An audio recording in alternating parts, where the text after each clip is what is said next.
Hey everybody, sorry for the long break. We've been setting up something new for you. Content on the level of showing you what the beta test looks like. I don't even know where I'm looking. There's two cameras. So I'm going to guess that one is where I need to look. In fact. Alright, cool. So, as usual, Dave Hatt and our beta test crew. As per normal protocols, they are going to be called beta testers. We have names, of course, but the purpose of today's game session is that you're going to be let in on the Tempest campaign. We're going to go to the Tempesty countryside, which is basically like China and Arabia smashed together and had a really strange, awkward fish baby. It is a land where the Corsair, the Tufan Raja, and the Majid come from.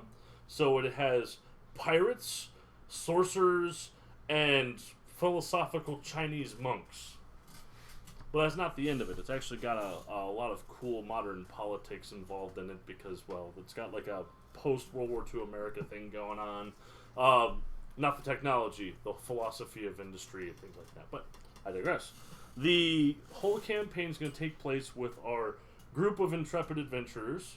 The secondary camera over here will be able to show spot items that we need to cover for specific things. But most of this is going to be conversational.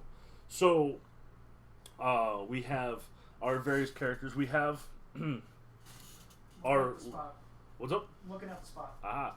We have our lady courtesan, played by John. John, what is the basic concept of your character?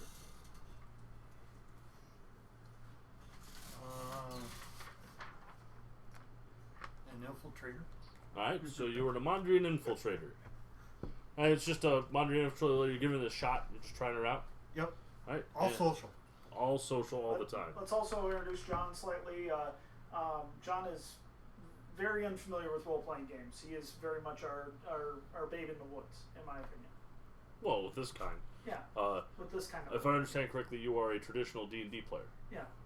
Yeah, so this is his dive into swashbuckling. Into narrative role-playing games. Sorry, I'm... Don't worries. Well, that's Ed. Ed's a technician guy and magic make machine work guy. He's not in this campaign as a player yet.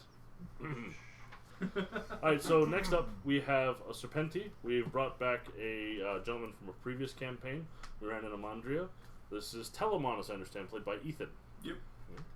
Ethan, what you got for us? You've been on the podcast before, so a lot of people are... you've been on the videos before, so people know generally who you are. What are you playing? Well, Telemon's a Serpenti. The basic motivations for Telemon right now is he's got a girlfriend-ish.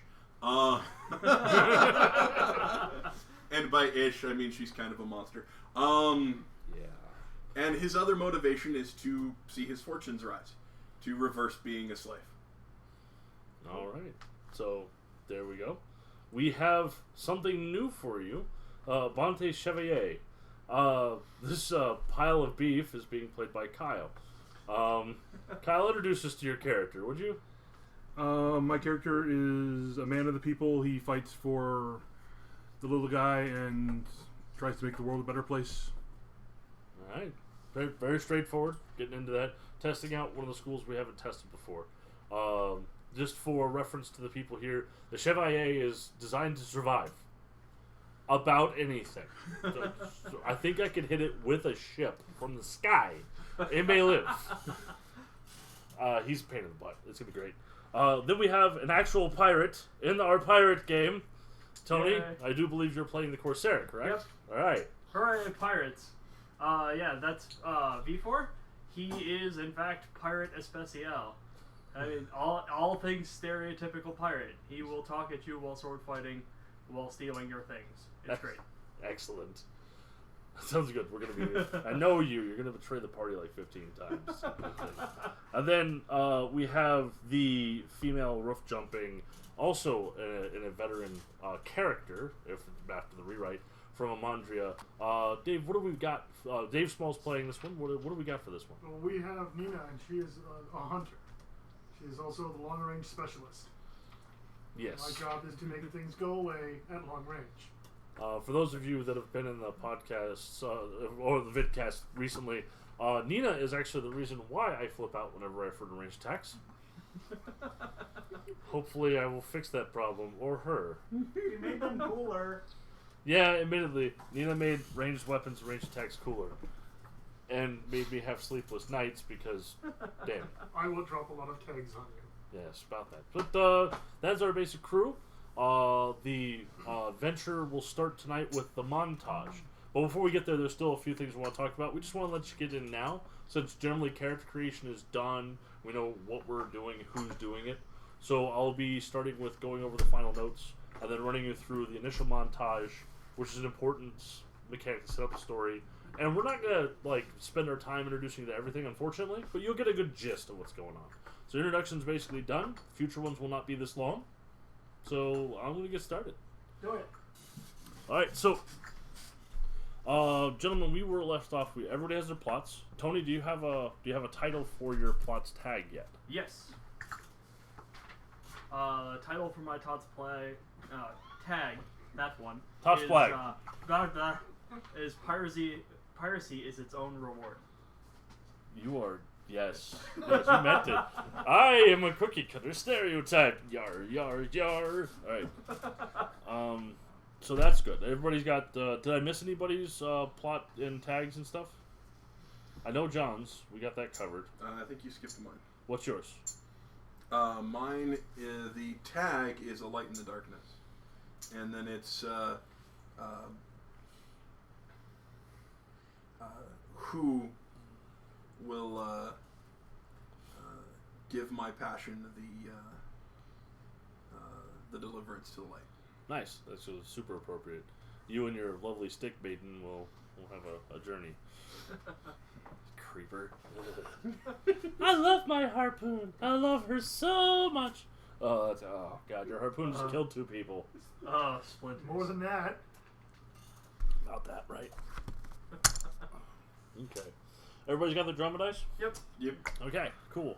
You want to explain how you hand out drama dice? Oh, yeah. At the beginning of each montage, I should say, at the beginning of each story, after a montage normally. Which is not a session. Kyle, you're making me dumber. Alright, Bato, you go sit in the corner. Alright, so you don't put them on your eyeballs. That's very distracting. Oh my God. Not having the third camera now.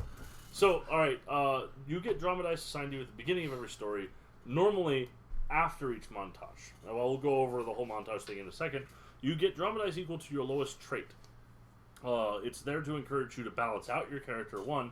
And 2, we've discovered that when people have a dice pool, the GM doesn't make any drama dice in the game, and drama dice are basically the currency of cheating in the game. If anybody wants to cheat a mechanic or fuel a very advanced mechanic, they got to spend or trade a drama dice. And that means that, for instance, if they want to use it on my NPCs or use it on things in my world, they got to pay me, because I'm the GM. If they want to use it on each other, they got to pay the person that's being affected. So, if Kyle really wants to smash a bottle over Tony's character's head, well, he's got to pay him a drama die to at least make the bottle or do the head. We'll explain how that process works, but making things in scenes like, hey, did you know there's a chandelier in this cave? There's a what? And then you bribe me a drama dice, I slap myself in the face, and I go, yeah, guys, look, there's a chandelier here. As long as it's reasonable, combined with the GM veto rule, GM's got final say on everything. He's allowed to make suggestions and alter stuff and talk to you about it, but if you say there's a chandelier in, the cave that is made out of nothing but, I don't know, something dumb and incomprehensible, I just go, and no, keep your drama die. Have a nice day. Try again later. And we move on with our lives. Because it's a narrative tale. It doesn't need min-maxing in that regard, especially when you're making things out of thin air. Now, the main point I wanted to get was, there's a pool. It's a limited amount. Oh, that's true. The dice that are generated at the beginning of the story are the only drama dice in the story. The GM doesn't make any extra, usually. There's one exception. But those are the total currency. So if you spent all of your drama dice, you got to find a way to get it back. Now, there's several ways to do that. If I have drama dice and you do cool crap, or if you do something that makes me, have to spend a drama dice for a game mechanic, I have to spend it to the person or people who are causing me that trouble. So, if, for instance, Dave stabs me through the gullet, and I have to spend a drama dice to not die, well, then I pay Dave that drama dice from GM the player, because he successfully did that. Also, if Ethan's over in the corner and he swings like Spider-Man while saves an old lady from some sort of rabid animal attack on his way to doing something, that's probably worthy of a drama die. Like, that's cool. But in general, we have to keep things circulating. And there's 1,000,000,001 ways for us to trade them around. So, that's that. Speaking of circulating, in the game. Oh, thank you. I didn't know how much to explain. So just like, no. Alright, so, everybody's got the plots. We've got all that done. Any questions before we actually move on to the montage? Alright, the montage. Doop. Alright, guys, so, we're kind of jump-starting a montage since we didn't have a previous story. But I wanted you guys to experience the montage and the things that you can do with it. So, very importante. This part of the story creation is assuming that there is downtime between your adventures. This is the part where, you know, the Indiana Jones travel scene, or it's the part where you guys get to, like, go and do stuff. But there are a ton of different things you can do during a montage, but you have to spend your drama dice to do them. And normally with a montage, you blow all the drama dice out and then the montage ends. In this case, I've given you your base drama dice, and we'll be spending them. So just hold on to them, just keep note of how many you spent. And once all of those are spent, then we will begin the actual adventure. Now, the reason why this is another really important detail is this helps you edit the upcoming story, add elements, helps you get training done, go shopping beforehand for things that you might have forgotten about. So a lot of the stuff may not necessarily apply here, but it's worth going over real quick. Alright, the factual things you can do.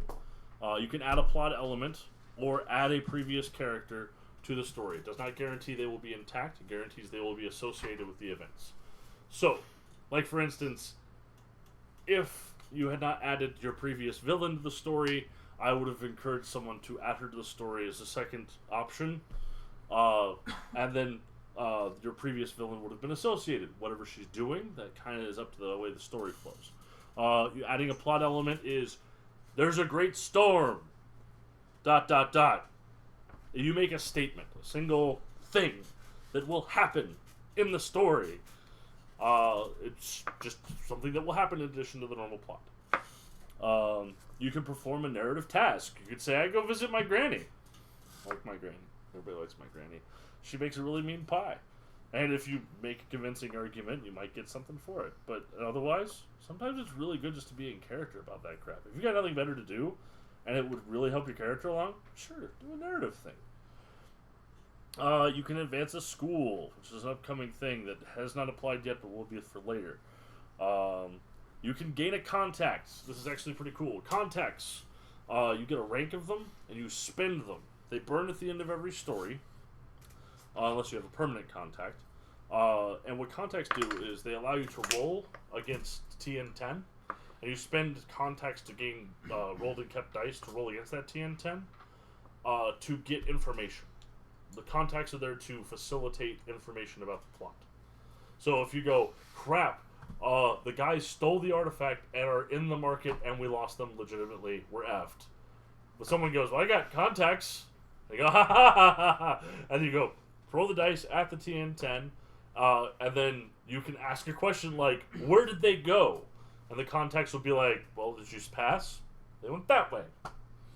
And then the plot may continue at that point. They're basically like story lube. Story grease. Okay, you can visit a local market. Use your scribe, craftsman, peddler, and infiltrator actions. This is an opportunity for infiltrators to make additional outfits. This is an opportunity for the people to make things according to their schools. And visiting a local market is visiting a market, you buy stuff. You can make a transit roll between locations, which we won't have to worry about this because it's going to be something you'll be doing as part of the story. But some tales involve multiple nations and traveling on a race against time. That's what that's mostly used for. You can access your organization and cause. You can give yourself or something in your inventory a permanent flimsy tag. What that means is it's a tag that will be on that person that will burn at the end of the story or when you use it.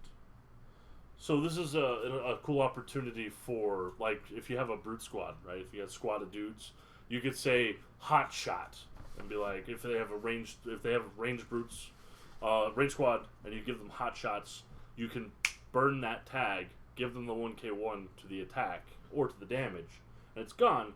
But it costs you one of your montage things. You could also put that on yourself, and you could say, you know, I'm on my toes, I'm in my zone. Pick your favorite tag. Sticks around until you use it or the end of the story ends. You can give your die to another player or the GM. Don't worry, I shamelessly bribe. And you can make a progression advancement by spending a die.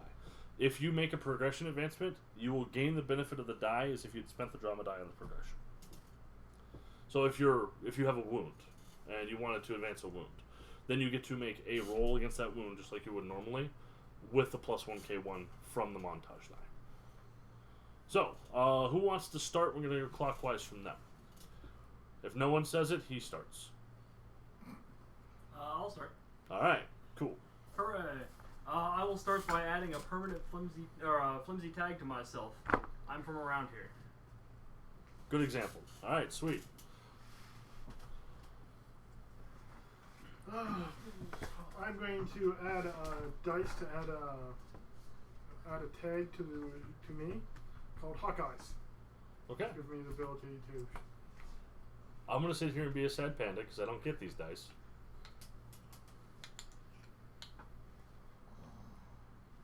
I don't know. We're staying in this local area, right? The montage takes place from wherever the hell you were at to get you to the beginning of the story. So you could be like in another country having a fun single scene or visiting a local market. Well, anywhere. It's this little itty bitty bits that occur between stories. Fine, then I will visit the school of unescorted girls to find out local dress and customs. All right. I'm gonna say that that's a good idea. And I will give you a rank 1 trapping for it's a rank 1 skill trapping for Tempesty culture, because you found a tool that helps you get through. You'll get some Tempesty attire. I'm going to bring back an old character.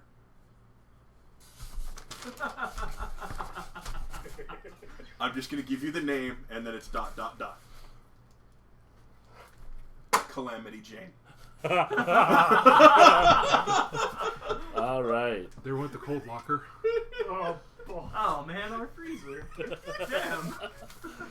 Yes. All right. Excellent. I'm going to develop contacts. All right. You don't have to define them. They're cool contacts. Essentially, they're cool. You get to define them when they happen. Thank you, street urchin and or Grand Army General or the weird guy found on the island. Hooray! I'm gonna give this one to you. Oh, I have a thing. Give me a shiny. It's Christmas. It's not Christmas. Well, we do have Calamity Jane, so we have the right climate. Oh shit. Snowing in Hawaii. Moving on. I'm going to spend this tag to increase our organization. Okay.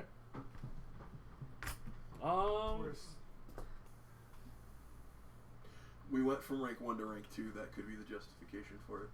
Oh, that was all given previous. I'd say let's call it an open-ended TN0 progression, and I'll give you a loot advancement per. Go ahead and make a roll for that, and give me a skill, not a knack, a skill for that.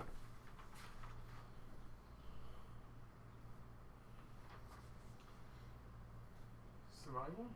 No. You're building an organization. Yes, let's all go live in the woods. Nerd.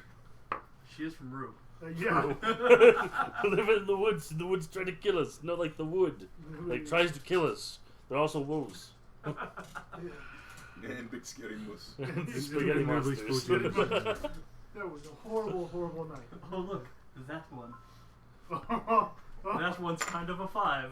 let's do that anyway. We're going to increase our organization by the use of training our people in heavy weapons. Okay. Heavy ranged weapons. Alrighty. Tempest, you never heard of this. It's called a siege crossbow. No, it's a siege bow. I don't use crossbows.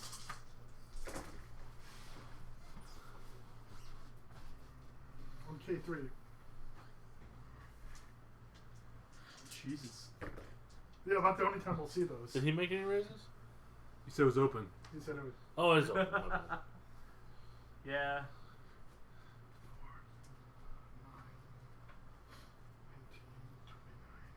39.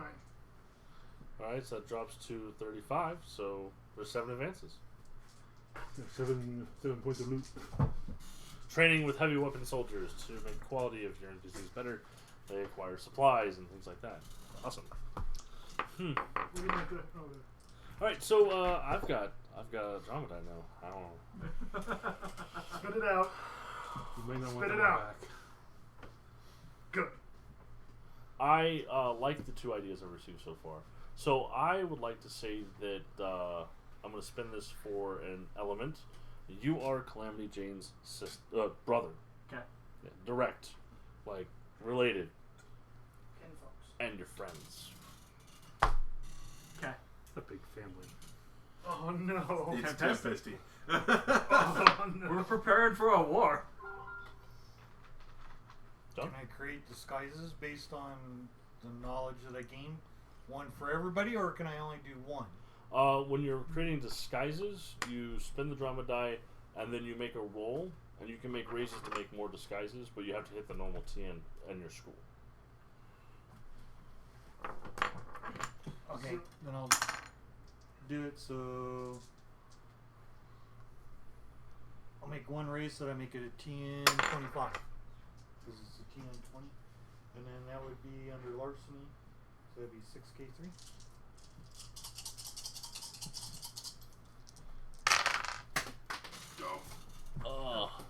Wait, I don't know what that is. 0. Okay. Oh, So yeah. that's a 10. Okay, yeah. Yeah.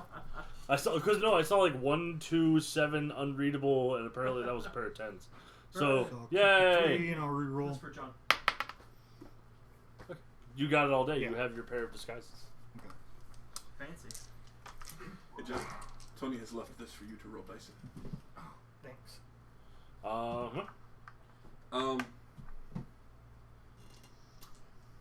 I'm gonna bring back another old character. No, don't say Walter. Don't say Walter. Seki, Oh. the other brother. You bastard. Family reunion? We're running out on the family. Running out on his duty. Oh, that's so good. Okay. Good times. GM fodder for days. No roll spent because we all know Nope. we have Kyle. Kyle.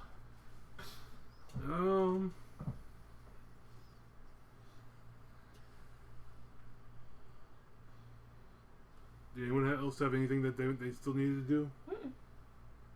No? You gain another rank of contacts. Having plus 2K2 to the roll is always nice. Yeah, let's keep advancing the context. Got it. All right, Tony. What is your character's name? V4. V-I-F-O-R.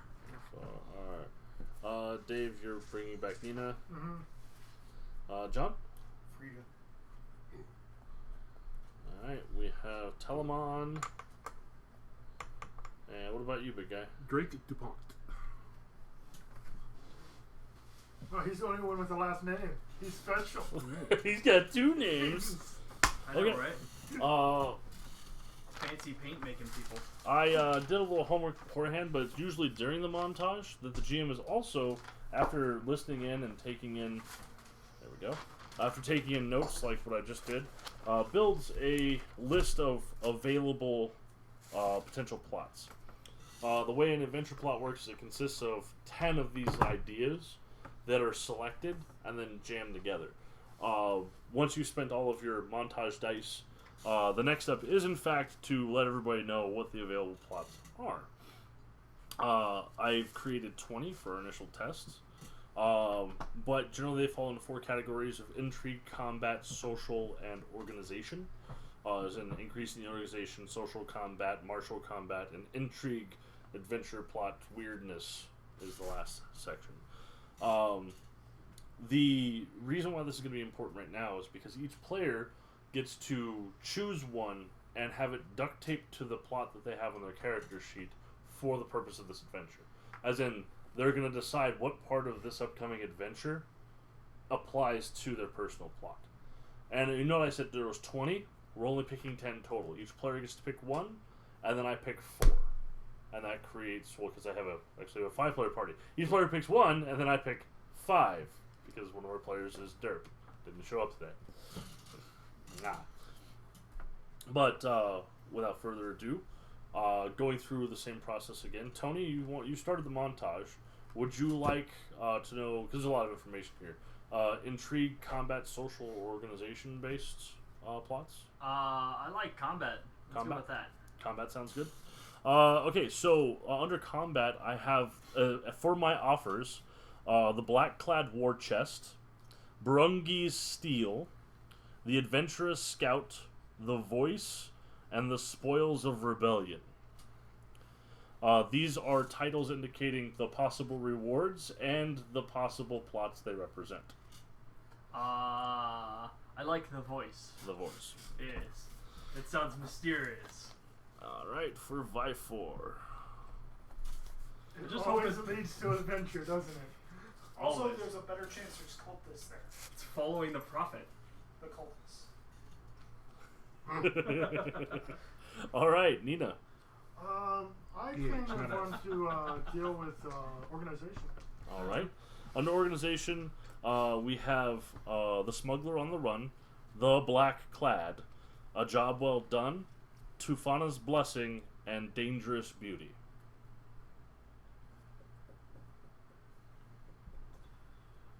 Let's do Smugglers on the Run. Smuggler on the Run. Alright. It's not me, I don't think.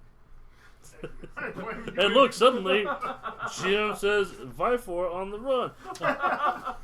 Damn it. We could have a Scooby-Doo chase scene where all of the NPCs brought in and the party are doing this with you. Alright. That's going to bring us to Frida. Social. Social, of course. You have Mask of the Visitor, The Failed Majid, The Brawler, Impressing the Karaja, and Lightning Cord. Lightning cord. Okay. Somehow I think it's going to be electrifying. Green. Alrighty, after Nina we have... Well, tell them on Dick, because you're sitting there. Let's complete the trifecta there. Let's go intrigue. Alrighty. We have The Prince, The Lovers, Eye of the Storm, The Drunk Captain's Folly, and The Hand. Oh, we're definitely gonna have to go with the lovers. Alrighty.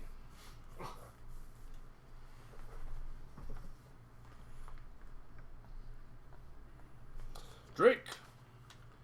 I think I heard when I was interested in combat, so. Alrighty.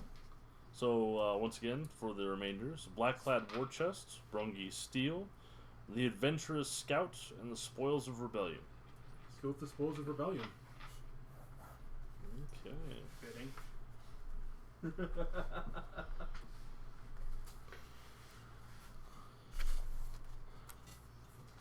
It's gonna be his cottage cheese. Alright, so going over it again just to make sure I've got it. Vifor, you have the Voice under Combat. Yes. Alright, and what is your normal plot? The meta plot?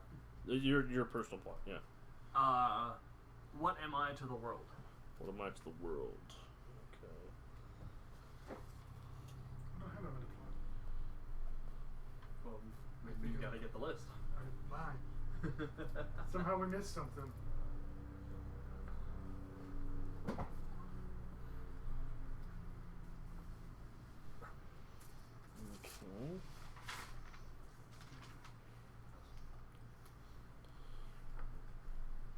So for my notes, I am writing in Vi4, what am I to the voice who kills? Alright. Nina, you had the smuggler on the run. What is your normal plot? I don't think we've done meta plots yet, Small, so I don't think you need to worry about You that. won't need to worry about the meta plots yet. They work very similar to your basic plot, but what they do is they collapse. They're a long-term I think thing. I'm going to do is, where do I belong? Okay, so what? I use the meta plot for my personal plot. No, you don't. You use your plot, not the meta plot. The meta my- plot is something else. It Oh, doesn't work okay. as normal. You don't get to choose. Then that was, good. then that So was then- my misunderstanding.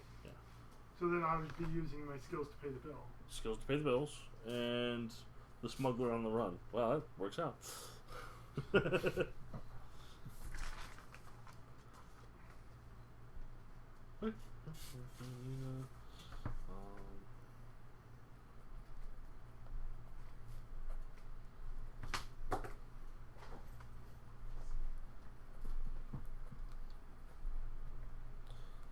Bounty for a smuggler is what I'm writing in my notes for you.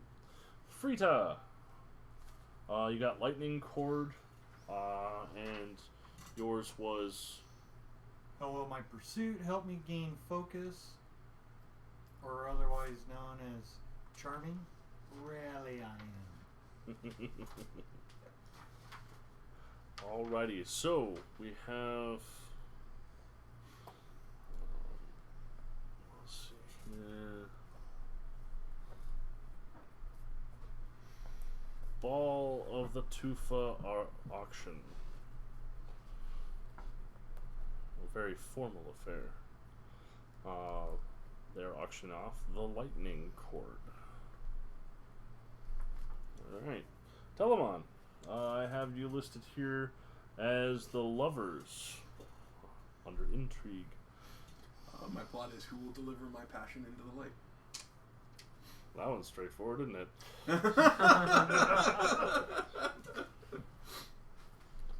Not without consent.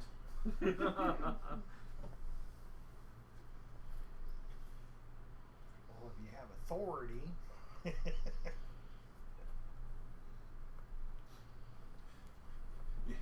Yeah, my passion is not someone you want to use authority on. That's no. That doesn't end well. Alrighty. It involves ships with faces that eat you. It just doesn't go. Lovers separated find common ground with a man and his monster.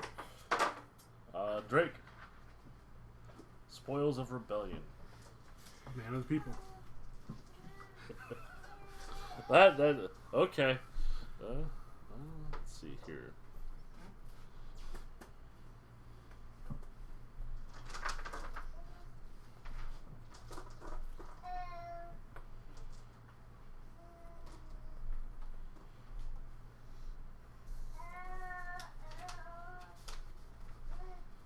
Boss is piping up.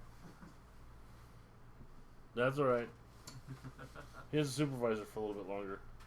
Coal mine supervisor.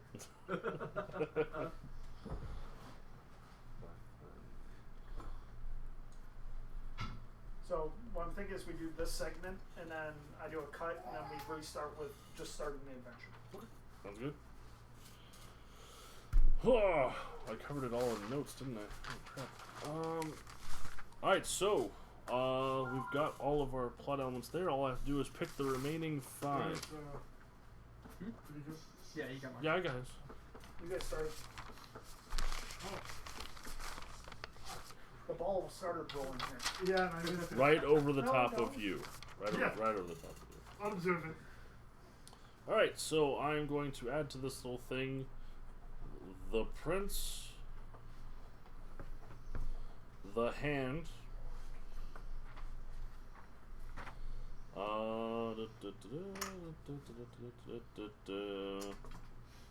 dangerous beauty,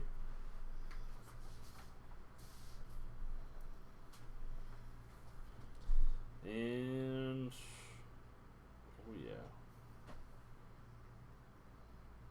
yeah, the failed Majid. Got one more. The brawler. I'm on a people kick. Alrighty, so we have all of our plots selected for the story. We are ready to kick ass and take names, guys. Hooray. Did you want to cut it? Yeah, that's what we're gonna do. So, anyhow, we'll be right back. There's really no time that we're going to suck away from this. It's other than my phone doing dumb things. So You didn't put your phone on silent. I know. I swear.